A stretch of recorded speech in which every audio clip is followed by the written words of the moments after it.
The date of January 12, 1995, marks the day a dark, obsessive jealousy culminated in one of the most savage and ritualistic murders in the history of Tennessee.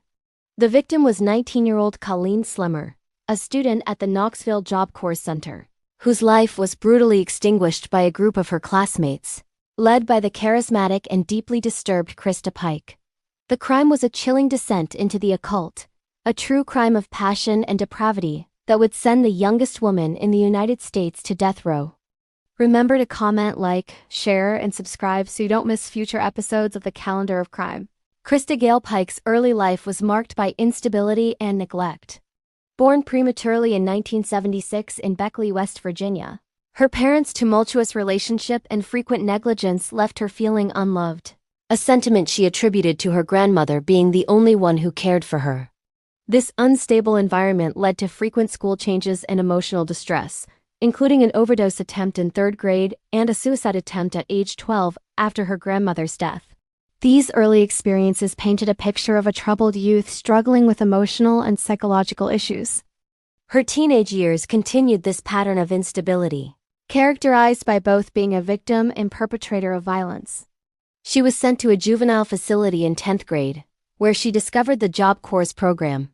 This government initiative offered vocational training and career skills to low-income youth, and Pike, aspiring to be a nursing assistant, enrolled in the Knoxville Job Corps Center in late 1994. It was there that she met and began a relationship with Tatterall Shipp, a younger student. Together, they developed a fascination with the occult and devil worship, a shared interest that would soon take a sinister turn. The motive for the horrific crime stemmed from Krista Pike's intense jealousy. She became convinced that Colleen Slemmer, a fellow Job Corps student, was attempting to steal her boyfriend, Tatterall Shipp. Friends of Slemmer vehemently denied these accusations, but Pike's obsession grew. Along with another friend, Shadola Peterson, Pike meticulously planned to lure Slemmer to an isolated, abandoned steam plant near the University of Tennessee campus, under the guise of making peace and sharing marijuana. On January 12, 1995, the 4 individuals, Pike, Shipp, Peterson, and Slemmer, signed out of their dormitory. They proceeded to the secluded woods near the steam plant. What transpired next was a horrifying act of brutality. For approximately 30 minutes, Colleen Slemmer was subjected to taunts, beatings, and slashes by Pike and Shipp, while Peterson stood by as a lookout. The depravity escalated when a pentagram was carved into Slemmer's chest. The torture culminated with Pike smashing Slemmer's skull with a large chunk of asphalt, ending her life. In a chilling act, Pike kept a piece of Slemmer's skull as a macabre souvenir. The discovery of the crime was swift. Pike's brazen act of showing off the piece of Slemmer's skull around the Job Corps Center led to their rapid apprehension within 36 hours. The dormitory logbook, which showed all 4 leaving together but only 3 returning, provided crucial evidence. Detectives found the piece of skull in Pike's jacket pocket. Initially, Pike confessed to the police, claiming they only intended to scare Slemmer, and that the situation spiraled out of control. However, the evidence and the nature of the injuries painted a far more sinister picture. The legal proceedings that followed saw Pike, Shipp, and Peterson charged with first-degree murder and conspiracy to commit first-degree murder. Tatterall Shipp, though only 17 at the time, was tried as an adult. Shadola Peterson, who cooperated with the prosecution and testified against Pike and Shipp, received probation after pleading guilty to being an accessory after the fact. The prosecution sought the death penalty for Pike and life without parole for Shipp.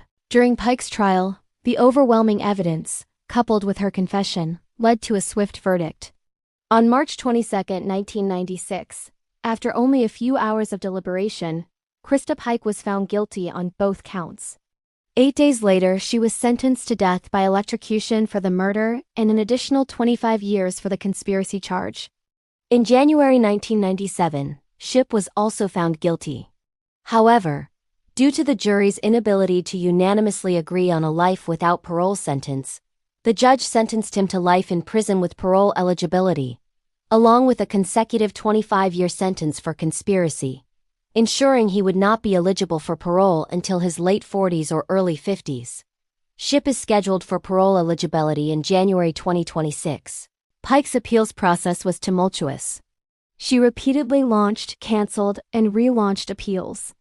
At one point, against her lawyer's advice, she requested to drop her appeal and sought execution, leading to an execution date being set for August 19, 2002. However, she quickly changed her mind, and her defense lawyers filed a motion to continue the appeal process, which was initially denied, but eventually allowed to proceed. The Tennessee Supreme Court issued a death warrant for Pike on September 30, 2025, scheduling her execution for September 30, 2026. Thanks for watching. Please comment, share, like, and subscribe for future episodes from the Calendar of Crime.